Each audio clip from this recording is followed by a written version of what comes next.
ఉన్నాడు. హల్లెలూయా. దేవుని పరిశుద్ధ నామానికి స్తోత్రం కలుగునుగాక. ఈ మంచి ఉదయకాల సమయం దేవుని మాటలు వింటున్న మీ అందరికీ కూడా నా హృదయపూర్వకమైనటువంటి వందనాలు. ఎలా ఉన్నారు? మీరు, మీ కుటుంబాలు, మీ బిడ్డలు క్షేమంగా ఉన్నారా?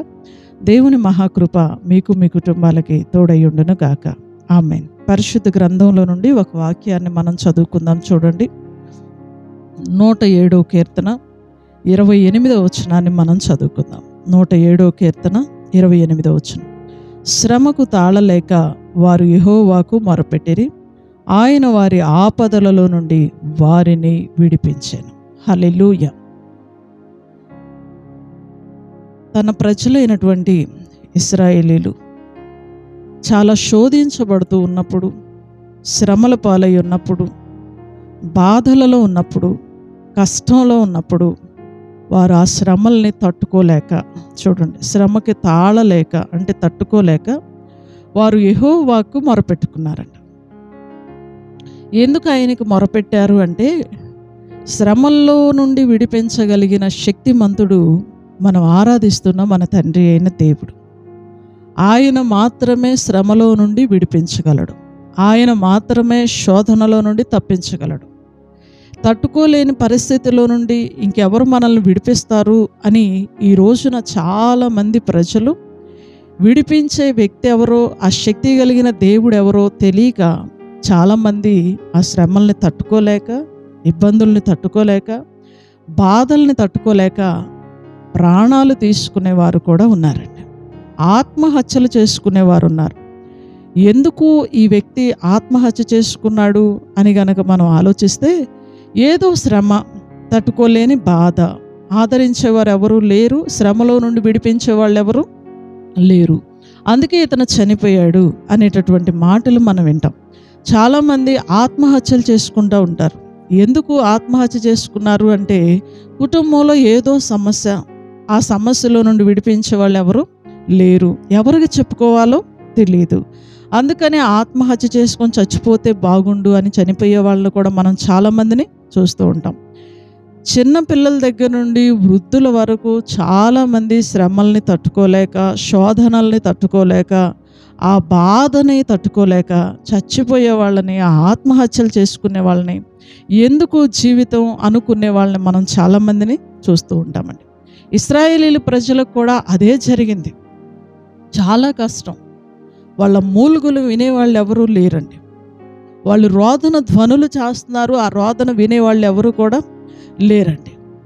కానీ వాళ్ళు ఆ సమయంలో జ్ఞానయుక్తంగా ఏం చేశారు అంటే, ఇశ్రాయేలీలమైనటువంటి మనల్ని దేవుడు, తండ్రి అయిన దేవుడు అనేక సార్లు తప్పించాడు, శ్రమలో నుండి విడిపించాడు, బాధలో నుండి విడిపించాడు.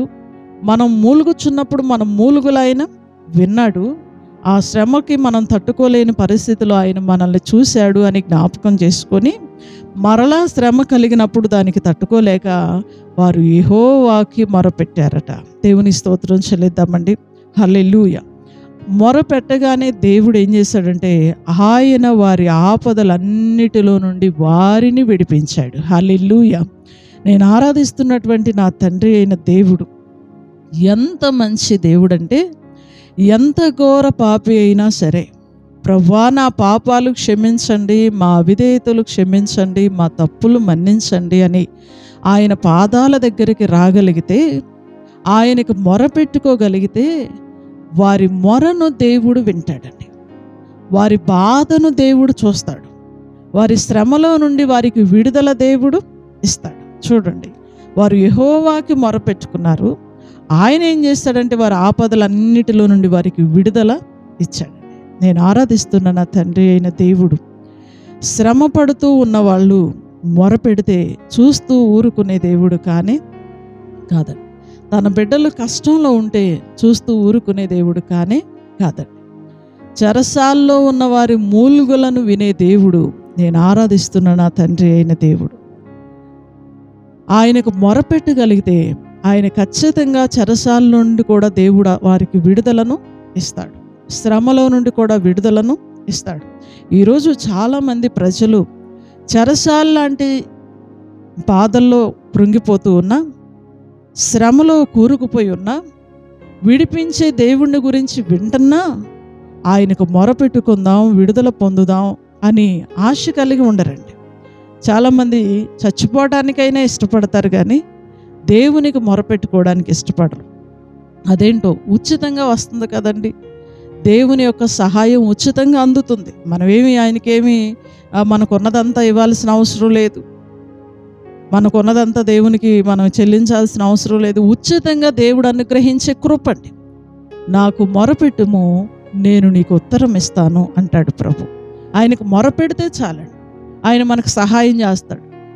తండ్రితో పిల్లలు ఎలా మాట్లాడతారో దేవునితో అలా మనం మాట్లాడవచ్చు. ప్రభువా, కళ్ళు మూసుకొని ముసుకేసుకొని గదిలో కూర్చొని, ప్రభువా నేను ఈ శ్రమలో ఉన్నాను, నువ్వు విడిపించే దేవుడు అని నేను విన్నాను, నువ్వు సహాయం చేసే దేవుడు అని నేను విన్నాను, శ్రమలో నుండి నువ్వు నాకు సహాయం చేస్తావని నేను విన్నాను, నాకు సహాయం చెయ్యయ్యా అని నువ్వు అడగగలిగితే ఖచ్చితంగా ఎలాంటి వ్యక్తులకైనా దేవుడు ఖచ్చితంగా సహాయం చేస్తాడు. వారి ఆపదలన్నిటిలో నుండి ఆయన వారిని విడిపిస్తాడు. అయితే మనం చేయాల్సిన ఒకే ఒక పని, ఆయనకి మనం మొరపెట్టుకోవాలి. ఈ రోజున ఏ సహాయం లేని మనుషులకు మొరపెట్టుకునే వాళ్ళని చూస్తాం. ముందు మన బాధలు బాగా వింటారు, వెళ్ళిపోయిన తర్వాత వీళ్ళకి ఇలాగే జరగాలే అనుకుంటారు. వాళ్ళకెళ్ళి మన బాధలు చెప్పుకుంటూ ఉంటాం, వాళ్ళకెళ్ళి మన శ్రమల్ని చెప్పుకుంటూ ఉంటాం. వాళ్ళు మనకు ఏ సహాయం చేయలేరు, చేయకపోగా వారు మనల్ని నిందిస్తారు అని తెలిసినా కూడా మన బాధలను మనుషులకు చెప్పుకోవడానికి ఇష్టపడతాం, కానీ దేవునికి చెప్పుకోవడానికి ఇష్టపడమండి. ఈరోజు చాలామంది అప్పుల్లో కూరుకుపోయారు, ఆర్థిక సమస్యల్లో కూరుకుపోయారు, అనారోగ్యంలో కూరుకుపోయారు. కానీ విడిపించే ప్రభువు దగ్గరకు రావటం, ప్రార్థన చేసుకోవటం, దేవునికి మొరపెట్టుకోవటం, ఆయన విడిపిస్తాడని తెలిసినా చాలామంది ఆయన దగ్గరికి రావటానికి టైం లేదండి. కొంతమందిని అడుగుతూ ఉంటాం మేము, అయ్యా ప్రార్థనకు రండి, ప్రభువు మిమ్మల్ని కాపాడుతాడు, మీ శ్రమలన్నిటిలో నుండి దేవుడు మిమ్మల్ని విడిపిస్తాడు, చర్చికి రండి అయ్యా, దేవుని నమ్ముకోండి అయ్యా, ఆయనకు మొరపెడితే ఆయన మీకు సహాయం చేస్తాడంటే టైం లేదు పాస్టర్ గారు, కుదరట్లేదు పాస్టర్ గారు. నీకు కుదరకపోతే నీకు సహాయం చేయడానికి దేవునికి మాత్రం ఎలా కుదిరిద్ది? బైబిల్ గ్రంథంలో యాకోబు పత్రికలో ఒక మాట రాయబడి ఉంటుంది, దేవుని యొద్దకు రండి, అప్పుడు ఆయన మీ యొద్దకి వస్తాడు. ఆయన దగ్గరికి మనం రాకుండా ఆయన మన దగ్గరికి ఏమీ రాడండి. మనం అనుకుంటాం ఎక్కడుంటే అక్కడికి వస్తాడు, ఏది చేస్తే అది వింటాడు. ఏమి వినడండి, ఏమి వినడు, ఏ సహాయం చేయడు. ఆయన దగ్గరికి మనం రావాలి, ఆయనకు మొరపెట్టుకోవాలి. బైబిల్ గ్రంథంలో ఒక మాట రాయబడి ఉంటుంది, ప్రార్థన ఆలకించువాడా సర్వశరీరులు నీ యొద్దకు వచ్చెదరు. మనం ఆరాధిస్తున్న మన తండ్రి అయిన దేవునికి ఒక అమూల్యమైనటువంటి నామం ఉంది. అదేంటి అంటే ప్రార్థన ఆలకించువాడు. ఏ వ్యక్తి అయినా ప్రార్థన చేస్తే, ఏ వ్యక్తి అయినా నాకు సహాయం చెయ్యయ్యా అని అడిగితే, నా శ్రమలో నువ్వు నాకు తోడుగా ఉండయ్యా అని ఆయన అడగగలిగితే ఖచ్చితంగా వారి మొర దేవుడు వింటాడు. వారి ఆపదలన్నిటిలో నుండి దేవుడు వారిని విడిపిస్తాడు. హల్లెలూయా.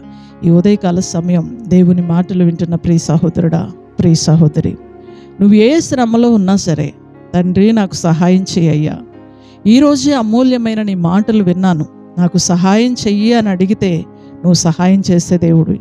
మా ఆపదల్లో నుండి మమ్మల్ని విడిపించే దేవుడివి, మా శ్రమలో నుండి మమ్మల్ని విడిపించే దేవుడివి, మాకు సహాయం చెయ్యయ్యా అంటే నువ్వు ఏ పరిస్థితిలో ఉన్నా సరే ఆయన నీకు సహాయం చేస్తాడు. నేను ఆరాధిస్తున్న నా తండ్రి అయిన దేవుడు మొరపెట్టు వారందరికీ ఉత్తరం ఇచ్చే దేవుడు.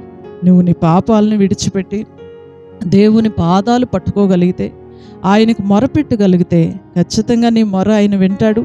నీ శ్రమలన్నిటిలో నుండి, నీ ఆపదలన్నిటిలో నుండి నిన్ను విడిపిస్తాడు. ఆ రోజు ఇశ్రాయేలీయులు ప్రజలు శ్రమకి తట్టుకోలేక దేవునికి మొరపెట్టారు. వారి ప్రార్థన విన్న దేవుడు, ఆ మొర ఆలకించిన దేవుడు వారి ఆపదలన్నిటిలో నుండి విడిపించాడు. ఈ ఉదయకాల సమయం నువ్వు ఎలాంటి పరిస్థితిలో ఉన్నా సరే, నువ్వు దేవునికి మొరపెట్టగలిగితే ఖచ్చితంగా ఆయన నిన్ను విడిపిస్తాడు, నీకు సహాయం చేస్తాడు. దైవ దీవెన నీకుండును గాక. ఆమేన్. ప్రార్థన చేసుకుందాం. సకల ఆశీర్వాదములకు కారణభూతుడు అయిన మా తండ్రి, మీ ఘనమైన శ్రేష్టమైన నామానికి వందనాలు, స్తుతులు, స్తోత్రాలు చెల్లిస్తూ ఉన్నాం. ఈ మంచి ఉదయకాల సమయం అమూల్యమైన నీ మాటల ద్వారా మాతో మీరు మాట్లాడినందుకు వందనాలు నాయన. నాయన, ఎంతమంది బిడ్డలైతే ఈ వాక్యాన్ని అంగీకరిస్తూ ఉన్నారో, ఎంతమంది శ్రమలో, శోధనలో, ఇబ్బందుల్లో తట్టుకోలేని పరిస్థితిలో ఉన్నారో, వారందరూ కూడా నీకు మొరపెట్టే వారిగా మారుదురుగాక. నీకు మొరపెట్టిన వారిని నువ్వు వారి ఆపదలో నుండి తప్పించే దేవుడివయ్యా. ప్రతి బిడ్డ ఆపదలో నుండి, శ్రమలో నుండి, శోధనలో నుండి అందరినీ కూడా మీరు తప్పించండి. నీ కృపా కాపుదల, క్షేమం, దీవెన అందరికీ దయచేయండి. ఈ ఉదయకాల సమయం నీ మాటలు వింటున్న ప్రతి బిడ్డని దీవించండి, వారి కుటుంబాలను దీవించండి. వాక్యపు వెలుగులో అందరూ చూసుకోవడానికి, సరిచేసుకోవడానికి, నీకు మొరపెట్టే వారిగా మారటానికి సహాయం చేయండి. ఈ రోజంతా ప్రతి బిడ్డ ప్రయాణాల్లో, పనిబాట్లలో మీరు తోడుగా ఉండండి. ఏ బిడ్డకి ఏ కీడు అంటకుండా మీరు కాపాడండి. నీ కృపా కాపుదల, క్షేమం, దీవెన నీ మాటలు వింటున్న ప్రతి బిడ్డకి, వారి కుటుంబాలకు మీరు అనుగ్రహించమని నజరేయుడును శక్తి కలిగిన యేసుక్రీస్తు వారి అతి శ్రేష్టమైన నామములో ఈ ప్రార్థన మనవులు అడిగి వేడుకొంచున్నాము తండ్రి. Amen. Hallelujah. God bless you. దేవుడు మిమ్మల్ని దీవించును గాక. అందరికీ వందనాలు. తిరిగి రేపు ఉదయకాల సమయం ఇదే సమయానికి మరలా మనం కలుసుకుందాం. దేవుని మహాకృప మీకు, మీ కుటుంబాలకి తోడై ఉండును గాక. ఆమేన్. Praise lord.